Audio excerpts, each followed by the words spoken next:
But what do we begin to do? Like Pastor already said, the reason he asked me to come to join us today, in the midst of so many other things waiting to be done, is so that, and I'm going to plead with us, whatever we knew about this matter before, let us put it on one side of the table and listen with open mind. By the time we come to the end of the presentation, we probably will have a much different perspective from what we had before, and they are not conjectures. The envelopes that have been put in the hands of a few, we incidentally we couldn't get enough of all the documents. There are 5 documents in them, in the envelopes. And those documents go to the root of what the problem is.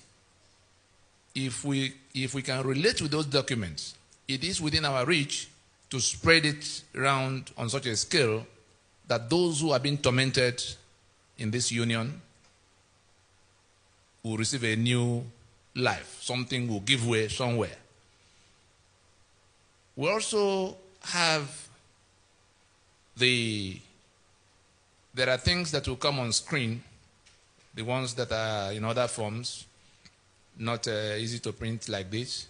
So we could see, because they are all verifiable things. By way of further introduction, yes, I'm a lawyer of 26 years with specialty in jurisprudence, and I've been on this task for quite a while. I set out as a young man to be a military pilot. I should have been flying jet fighters. I read all the physics and chemistry, mathematics of this work. I can still teach them. But by some providence, I ended up in law. And I didn't understand where that was going until in the final year when we took the course. Are there lawyers in this house? Any lawyers, please? It's a practical, and if you have your telephone with you and you have internet access, I will also encourage you to switch it on, because we'll make some quick references to things you can verify. I want you to be able to go back to your station and confront whoever comes to tell you any other thing. It doesn't matter what that person says he is on the matter, you know. We will go from, like doctors will do, diagnosis, prescription, and then the treatment. The reason why things have remained upside down here is that we've not gone to the right diagnosis. Some will say, oh, it's corruption. Far from it. You know how the Western world solve their problems? When they say, oh, it's corruption, somebody will ask, what is corruption? How did it come? Where is it coming from? Your body is hot. Somebody says it's malaria. Somebody will ask, what is malaria? You then find out it is mosquito that is responsible for it. They will go beyond that. Some of our people will just go and buy net or buy broom or something to stop mosquito for one moment. Anybody who wants to solve malaria goes all the way to stopping mosquito from breeding in the neighborhood. It's as simple as that. If you don't, the next mosquito comes, you are down to your malaria. So if you talk about corruption, you will have with you right now under this roof where it is coming from. And nothing will change, no matter how much you shout, until it's uprooted. As it is with corruption, so it is with the killings you see, the Middle Belt and elsewhere. So it is with the infrastructural decay that you see, whereby there are no roads, nothing seems to be working anywhere. What we've done in the last 20 years, was to probe into, because I ended up from the law, I had my bit in court, and I ended up in the oil industry. But I left the oil industry in 1998 on account of this. Upstream, I left from senior executive position in the upstream. There's nobody left in NNPC today who can argue with me for 10 minutes on national television on what it costs to produce crude, either on land, in the swamp, in the sea, on the desert.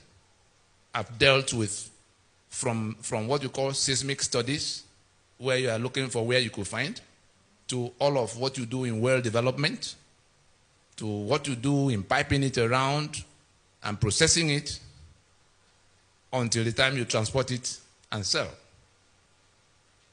But why did I leave? Because I came face to face with the document by which Shell and Mobil, Egypt, Earth were operating. And I said to myself, what could this mean? Does it mean we're not the owners of this land? That these foreigners will dictate the terms by which they operate? I'm sure you've seen their signposts, those of you who came from Port Harcourt area. NNPC Shell joint venture. Shell operator. Earth. Anyone you see, the operator is foreign. You have a business, a joint venture. You are not to know what it costs to produce whatever it is that joint venture has to do. It is that foreigner who will write down whatever he writes down, and whatever he declares as profit is what you now share. So I began to ask myself, how did we get to that? And it's not a 2-year contract, it was a 50-year lease. Signed off between 1967 and 1969 by people who could not even read properly what was written, under circumstances in which they just signed first and it was explained to them later. How did we even arrive at that point in 1967? We began to probe. It came to where I had to leave everything else to say let's even because we found out there was nothing to be found in our archives. We asked some of our elders, people with gray hair, people who went to negotiate the independence for Nigeria. I happen to have spent plenty of time with the last of them who were alive in course of the last 20 years at least. Nohoro, for instance, spent the last 7 years of his life trying to undo what they did in going to sign us up into this union. We shouldn't have been. But first things first, the research from the known to the unknown led us to where we had to go to. You know the way WikiLeaks gets its information? We had to get the information we were looking for by all means. We broke into the British archives using all available technologies. And by the time we saw what was in black and white, some of them with instructions that they should not be typed, because any day the wrong eyes see them, the whole edifice will come crashing down. Those documents are inside this room now. And we traced things from that way back to what became 1914. And from that 1914, before 1914, when we landed in 1900, when I'm sure some of you might have heard about the Royal Niger Company, that the British had to pay £865,000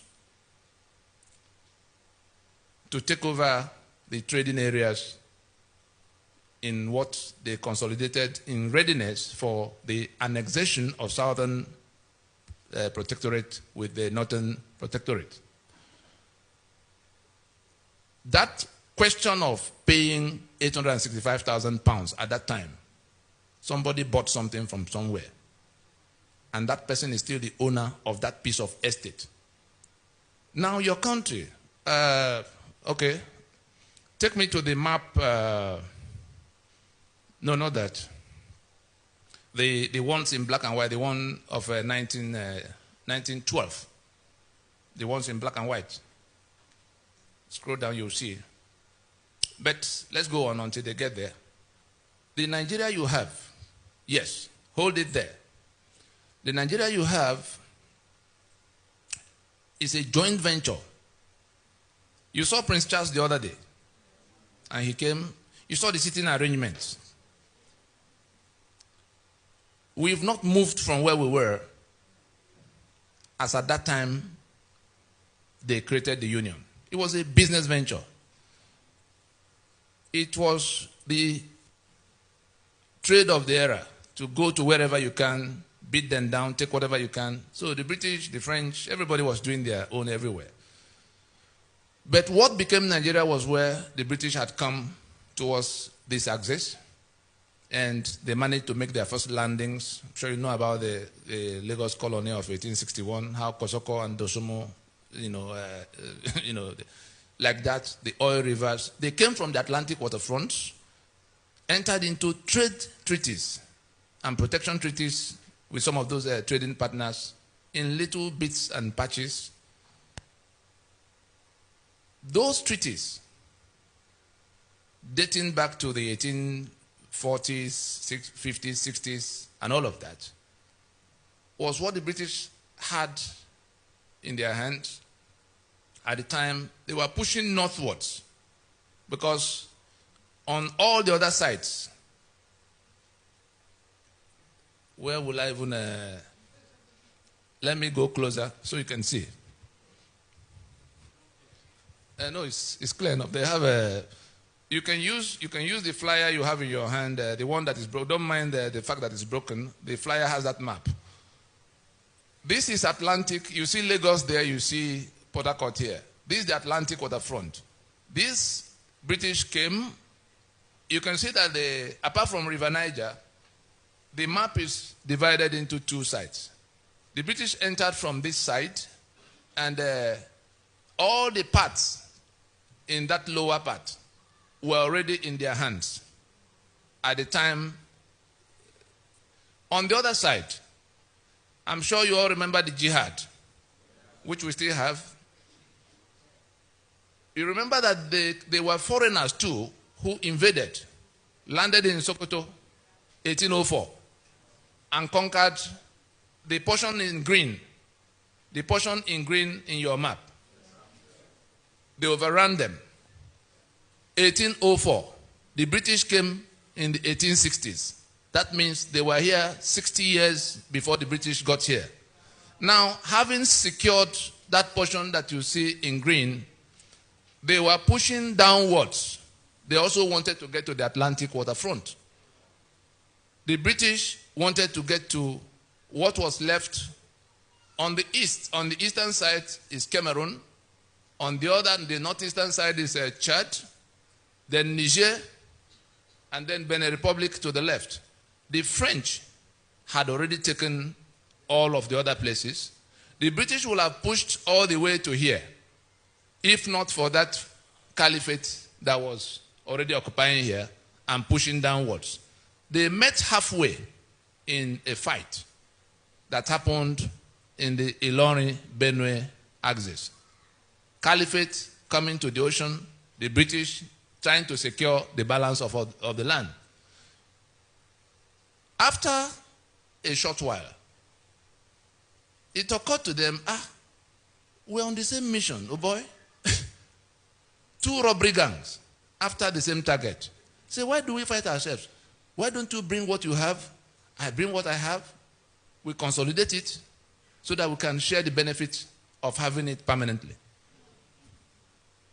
And that was what became the amalgamation of 1914. Every document that transpired between them is in our possession, lodged in libraries across the world. Whatever they choose to do is already too late to be able to reverse the actions that have been initiated to salvage ourselves from what they've landed us into. Now, having reached that agreement, I'm sure some of us recall when the caliphate was talking about dipping their Quran into the Atlantic Ocean. That is, they were telling the British at the time this matter of Nigeria, because it was for them a matter of conquest. That is, they had to conquer. But the British came with something else. They said, well, whenever you guys are done with whatever you came to do, we'll push on until we dip our crown into the Atlantic Ocean. Anybody here ever heard about that? Wonderful. Now, the document of the amalgamation was one in which, I'm sure, who are the ones from South Africa here? Good. The apartheid, what the Boers did in South Africa was exactly what the Fulani did with their British friends over our heads here to make this place their own over the heads of the owners of all the lands. A master-servant relationship. And the instrument of 1914, technical people, go back to what you first brought, the one in red, the one of 1913, so they can all read with us how, yes, I can see it from here, but the flyer you have, the one that has the map, let's see so that we can be on the same page.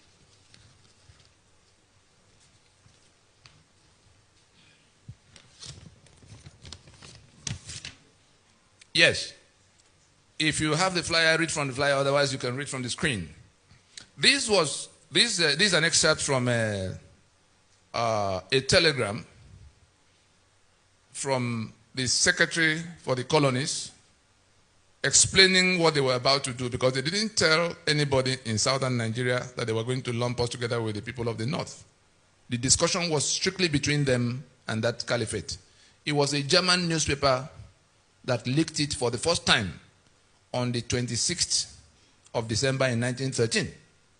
It took almost 15 years of day and night exchanges, meetings, travels to piece together all those parcels of land that came under those treaties. They didn't tell them where it was all going. Everybody thought they were still, the Shekiri thought they were still in their treaty. The Lagos Colony thought they were still in their treaty. Everybody, the British was tiptoeing over their head, merging them. It was in 1906 that they merged the entire southern territories to become the protectorate of southern Nigeria. From that 1906, they then began to merge the systems, two mortally opposed civilizations, because on the other side, Sharia was already in place. They came as jihad. How do you create one political union with a group that owes it a duty of faith to kill the infidel? That duty never changes.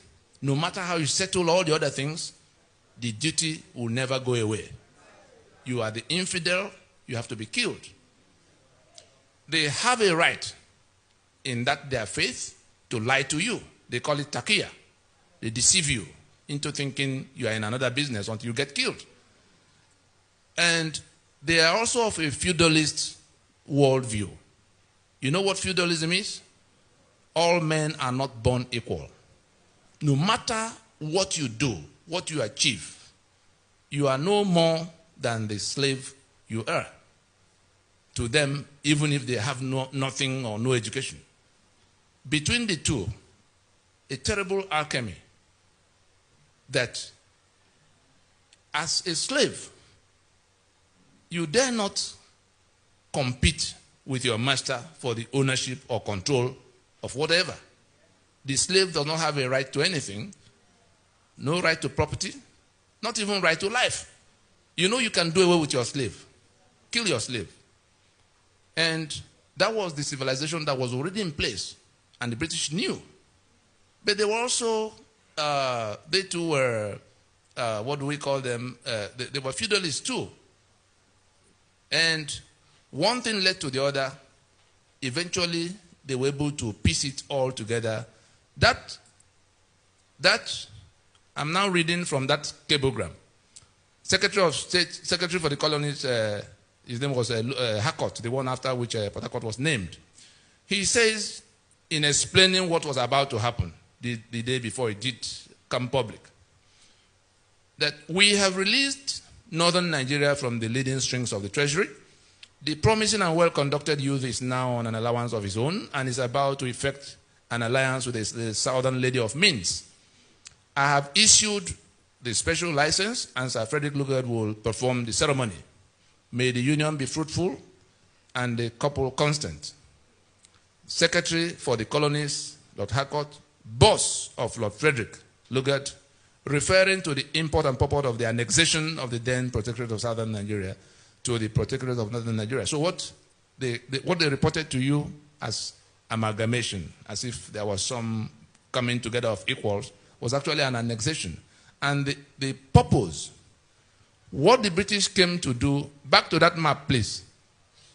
Back to the map where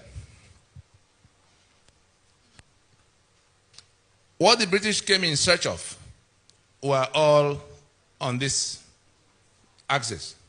But the people they met here provided resistance. You know what they call resistance? They fought and fought and fought to make a landing. I'm sure there are Yoruba people here. I'm sure some of you have had your song many, many times. If I begin it, will you be able to join me to end it? It begins, Eyo, Eyo, Eyo, Eyo, Eyo, Bantawa, Ton fi góòlù ń ṣeré, àwa ò lè sanwó ní bòde, òdìlé. The clause I want you to take from it, àwa ò lè sanwó ní bòde, òdìlé. Your great-grandfathers fought the British for years and years, preventing them from landing. And your song you sang now was the victory song composed.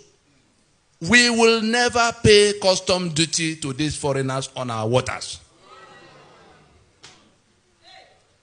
Today, 58 years into your independence, you are paying that customs religiously to people from this part.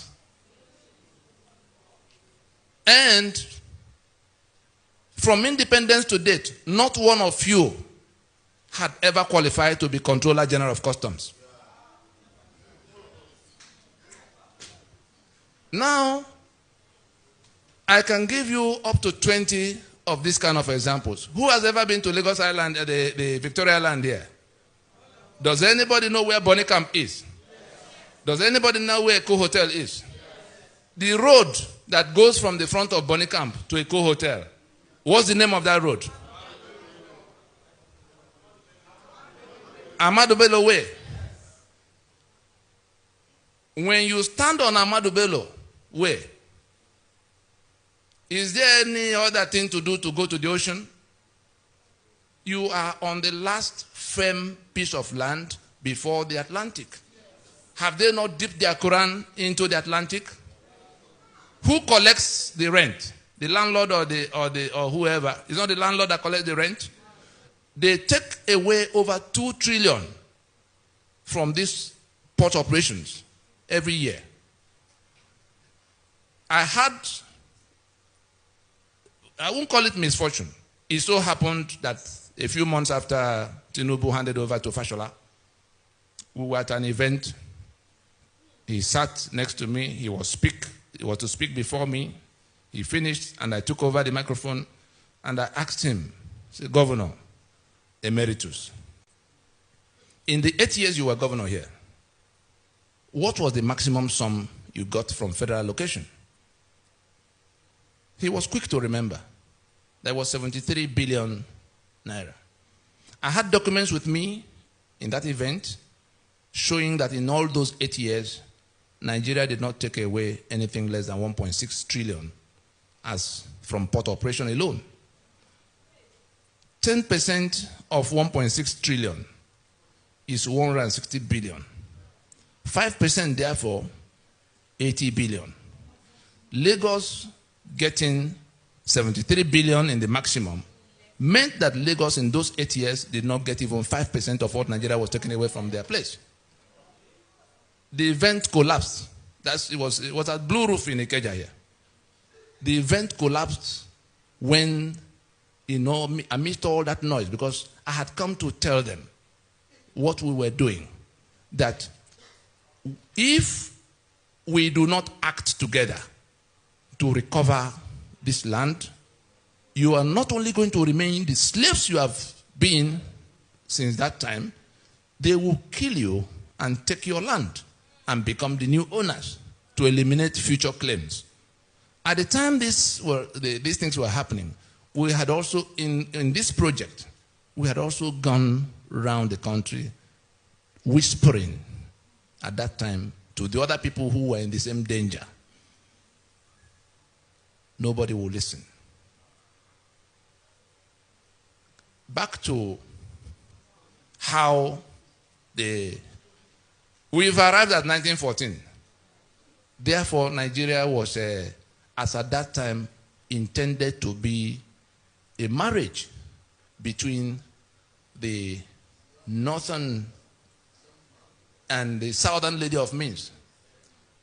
I'm sure you hear about oil industry, Ijo, blah, blah, blah. Who has been to Owerri here before? Does anybody know where they call Shell Camp in Owerri? Is there anybody here who has ever heard about Shell Camp in Owerri?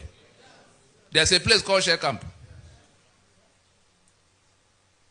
I'm sure you do not know that Shell was headquartered in that place for 42 years, going to Port Harcourt in 1960. And it's not a small facility. You know the Modotel Hotel that has become Rockview? That's the gate area. Government House Owerri, the whole of that government house, was inside that facility. Avanikoku, the university, was inside that facility. The Federal Medical Center after the university was inside that facility. That's on one side of the road. On the other side, the whole of that mobile police camp, all the way to back of prison. All these listed were fenced together as the headquarters of Shell for those 42 years. They went to Port Harcourt in 1960, and M.I. Okpara, as Premier of Eastern Region, bought that property. Then Owerri was a provincial capital. Why did they go to Port Harcourt? Because the pretense that they were dealing with some Niger Delta, some people that could not be properly described. They just wanted to create a woolly condition around that discussion because the Igbo fought them. Ovarewe, the Oba in Benin, you know how it ended. The King Jaja of Opobo, the one they had to send on exile, who migrated by himself from Amibo, next to Nkwere. That's where he came from.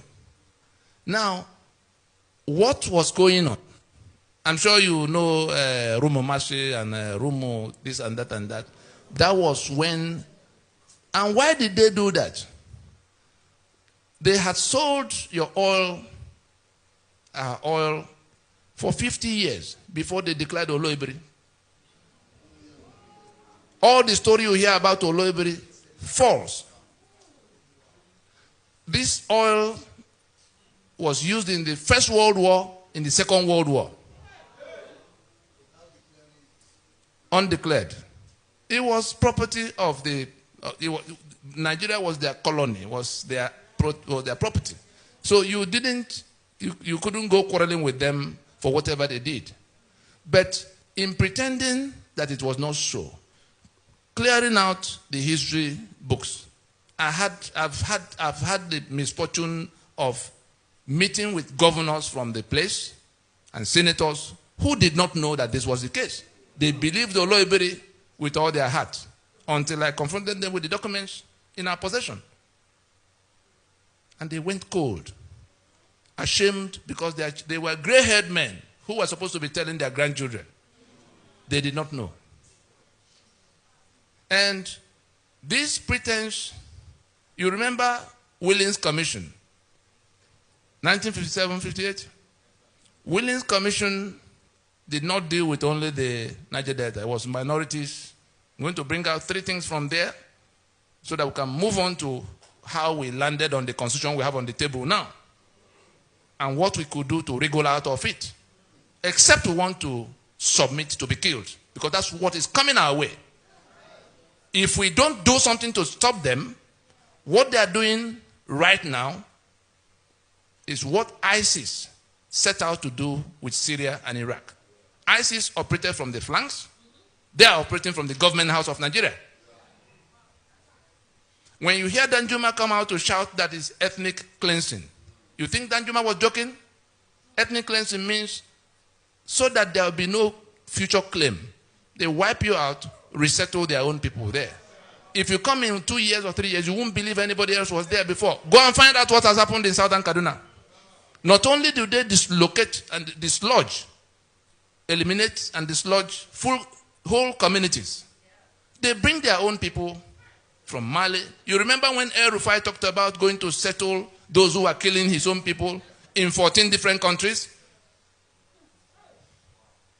So, as you find these tiles on the ground here, these tiles you see, that's how they have mapped out Nigeria to the Atlantic waterfront. And they're taking it in. They are done with the green part, you see. They are in this purple belt, the one you call the middle belt. And the mission is to do away with them. Some of them have been renamed Emirates already. Is that not the case? Now, so that we can keep the trajectory, the next thing you find on that, when independence, was coming, and the independence didn't fall from the sky. The independence was where people from that southern part began to resist them, to say, look, you can't continue to govern us here. All of those who fought them. Can you remember anybody from the north who was part of the fight? Enohoro, Mokugokoye, Awolowo, Osita Aguna, name them. They were all from the south. And these guys now, the British now decided to, independence, yes, you will get. But your situation will be worse than it was when we were here. And what they packaged as independence in 1960 was a bogus thing. Go back to the first map.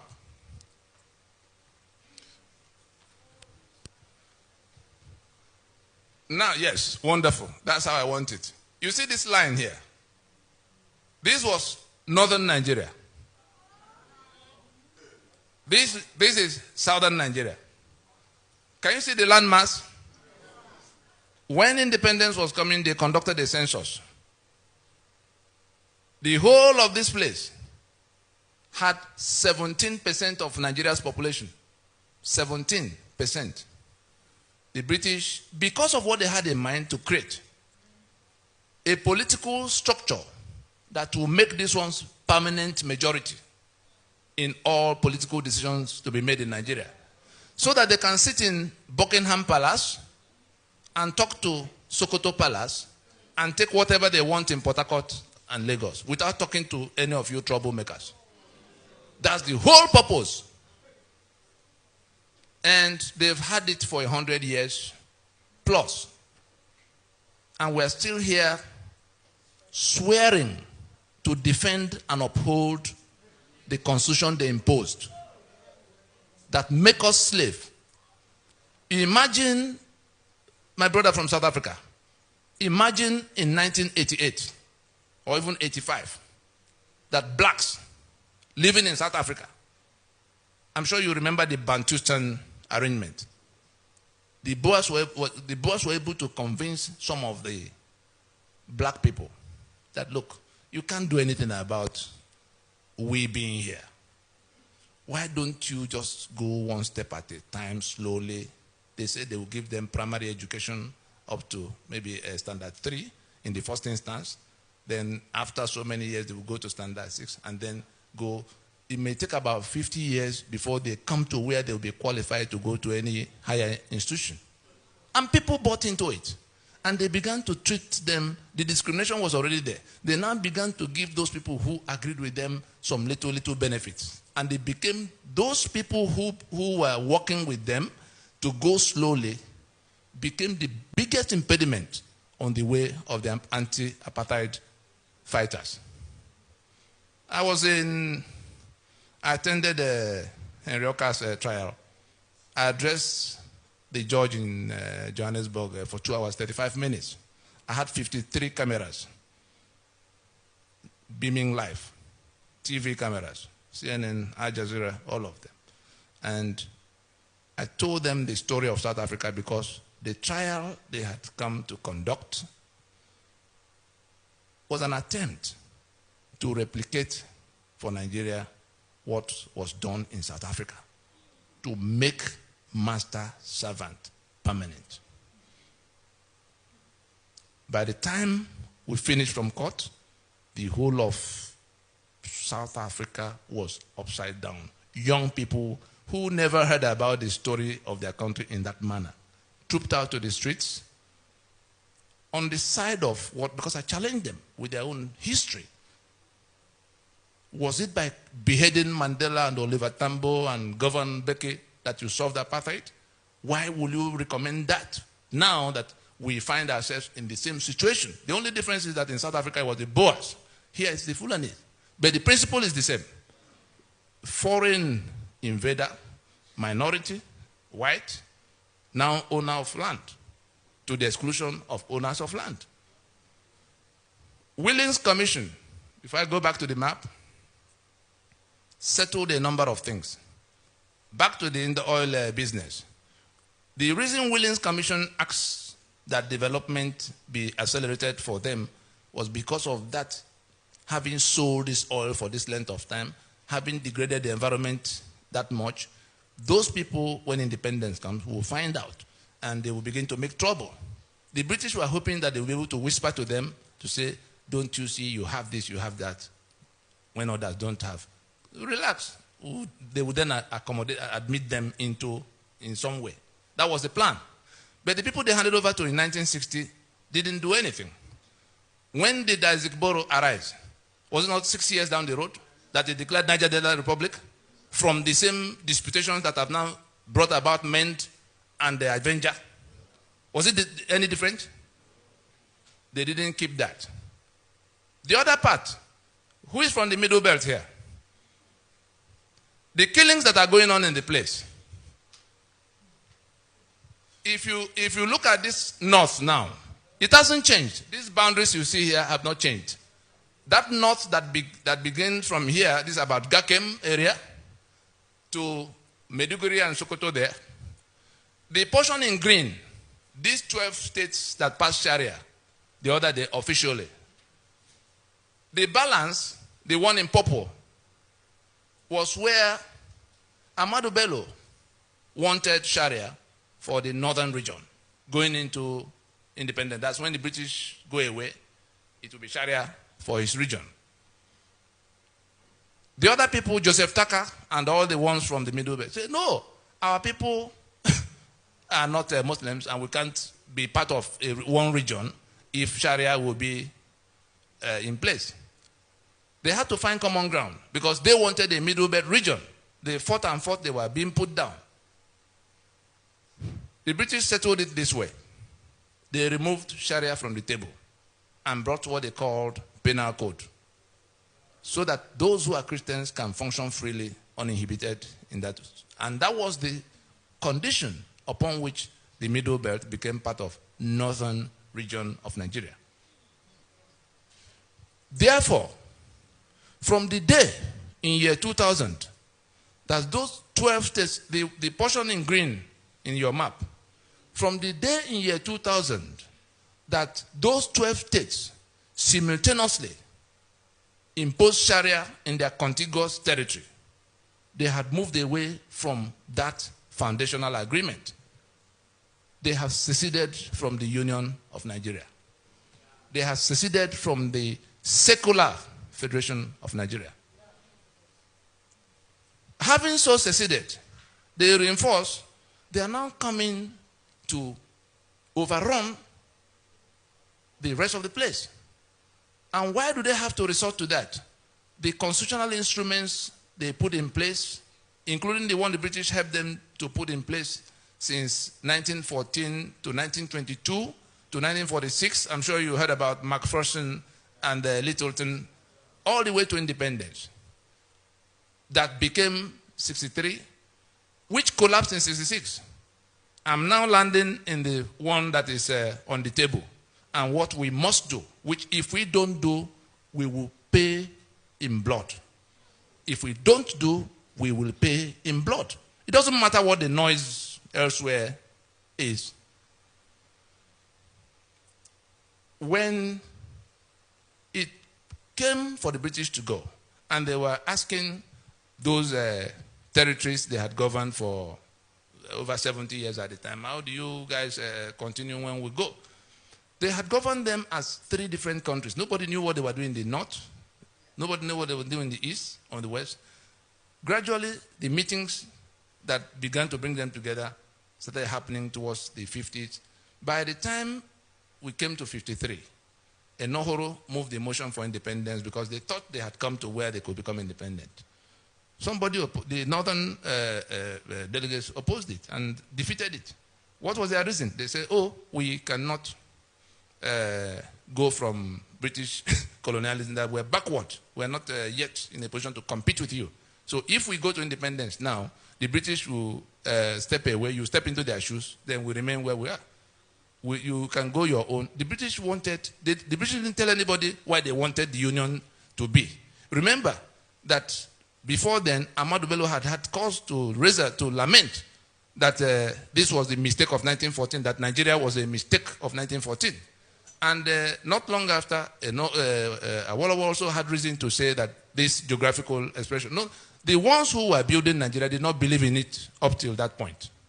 At what point did it now become something that has become non-negotiable, sacrosanct, indivisible? Because they've managed to impose, constitutional models away from what was agreed. Because by the time they were getting ready, they had to make themselves constitutions, as like you have Germany and France and Portugal going into European Union. All the negotiations of what they would do for themselves and what they will allow the European Union authorities to do for them. The federal government is supposed to be a union office for independent units. And that was how they came. Yes, that's how they came to where they became one country, to have accepted that level of autonomy. And it was Ahmadu Bello that made that demand. In all, by 1966, the 5 constitutions that defined the federation, the coup came, those constitutions were toppled. All those who are talking about restructuring and how it will happen, those constitutions that were toppled defined the Federation of Nigeria. From the moment they were toppled, the Federation of Nigeria ceased to be. The country was still in place. And a rogue federal government emerged. Elements who, wearing the garment of that Nigeria that had died, began to run riot, seizing the assets of all the federating units, which were contributing only 15% of their income, as they agreed, for the upkeep of the center. The center didn't own anything. So we came from being a federation into this unitarism.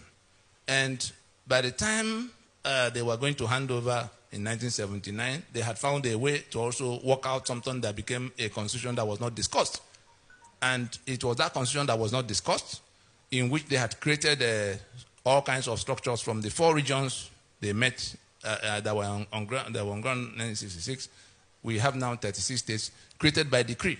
So a new majority has emerged. Each of the states have 3 senators at the place. So, 4 local government areas in which Kano alone has 44. And Lagos that had the same 20 local governments with them at the beginning is still keeping 20, whereas Kano had been broken into Kano and Jigawa. Between the 2 of them, they have 71 local government areas. What are they bringing to the treasury? Nothing. All the money Nigeria has to spend is between the oil money, the port money, and the VAT that is raised here. These people who bring nothing take 72% as of right in the place of sharing. And they're the ones who decide what other people will get, who they give more, who they give less. And in all of this, democracy, let me just refer to the documents you have in one of the documents you see where we try to define democracy, that we do not have a democracy because democracy is government of the people, by the people, for the people. In those three legs of definition, government of the people means that you, in exercise of your right to your sovereign right, decide the supreme laws of the land. The constitution we have on the table today did not come from that process. And so we have not decided whether we will live together or how we will live. The second leg is of the people, meaning that only your vote can send people to government house. And when they get to government house, they can only function according to that constitution you already made. Do we have that? The third leg, for the people, meaning that those who wield government powers must do so not only in accordance with what was put in place in the constitution, but for your benefit. The reason we don't have the things that should have been coming to you as citizens is that you have not written the script of what should happen. And so you have in this constitution provisions that exclude responsibility towards you. Section 6C of your constitution absolves government of all responsibilities towards you. They don't owe you any school, they don't owe you any hospital, they don't owe you anything. Anything they do, they are doing out of the milk of human kindness. That is one. You have appropriation provisions. Section 81, Section 82 hands over the keys to the treasury to the president. Section 121, 122 hands over the keys to the treasury to the governors. So they don't owe you any obligation. They have the spare key to the treasury. They have immunity in Section 308. At what point are you going to get anything from them? How did you come about that constitution? By imposition. And what all the cry and demand for repairing this place goes to is to say, let us accept we have departed from the foundation of being a federation. Because if we were a federation, Lagos Port would belong to Lagos, oil and gas of Niger Delta would belong to them. The middle belt, where killings are going on unabated, unchallenged, will have the right to defend themselves because they will have guns. The constitution has 68 items on the exclusive list, all written by decree, that make it impossible for the middle belt to touch any gun. You saw where the governors went crying, and the president said, go home and live in peace with your Fulani of Benin. If we do not remove that from that constitution, nothing will resolve that question. As it is for those killings, so it is for electricity. I cannot generate electricity because it's on the exclusive list. Lagos has 40 million people. It cannot generate electricity. Imagine the day comes that California cannot generate electricity and have to wait for Maine to come and give them electricity. They will leave the union. Imagine the day that Texas is no longer in control of its oil fields. Would they remain in the union for 24 hours? And it's supposed to be a federation. What is a federation? So we're in a fraud now in which the federation that collapsed is being sustained by brigandage, and they have imposed a constitution that we can no longer question. And anybody who says, what are you doing? What was Abiola's offense? Do you know why Abiola was killed? The servant does not rule over his master. So it's not only Jonathan that had to be chased away because he wasn't one of those who could preside. These same people are doing the killings in the middle belt, doing the killings in the east, doing the killings in the west. They are the ones who seized everybody's asset. They are the ones who imposed this constitution. And you join them to go to elections under that constitution. By what constitution would they govern? Anybody who wins in this election, by what constitution is he going to govern? You are reinforcing your enslavement. And if they kill you in the process, it's your ignorance that killed you. We've been going all over the place trying to tell people that this is what is the case. They are not listening. We went to the men of God in the land, without exception, quietly. Sir, here's the problem. If Desmond Tutu did not join Mandela in South Africa, would you not still be in apartheid now? Where are all men of God? If not for people like this, who say, look, enough of this thing being said in quiet places. There's nothing I've said here that I've not said on national television. There's nothing I've said here that I've not said to the faces of those who have been governing Nigeria with this illicit decree. They are committing treason against the rest of us. They are committing treason against the rest of us. Because they put our signature on the document that sees our assets, that sees our lives. And we say, we have tolerated this document for 20 years, since 1999. We will not tolerate it any further. All of you, by the time they finish the election, less than 1,500 people will be sworn in as the ones who have won in the election. 180 million people are in danger. And they have managed to get you to come be on one side or the other. Put your mind the day after the election. The people who win will have to swear to defend and uphold your enslavement. The summary of what we are telling our people now is that processes had been undertaken. The majority, the whole of the South and the Middle Belt, have been told and shown what the problem is. That constitution must go down. Those who are going to contest under it are doing so for their intestines, not on your behalf, whatever they say. If you do not wake up and go to what will work for you, you are not only going to remain in your situation, they will come to where they turn up at your doorstep with their AK-47 on their mission to conquer. Let us leave it there.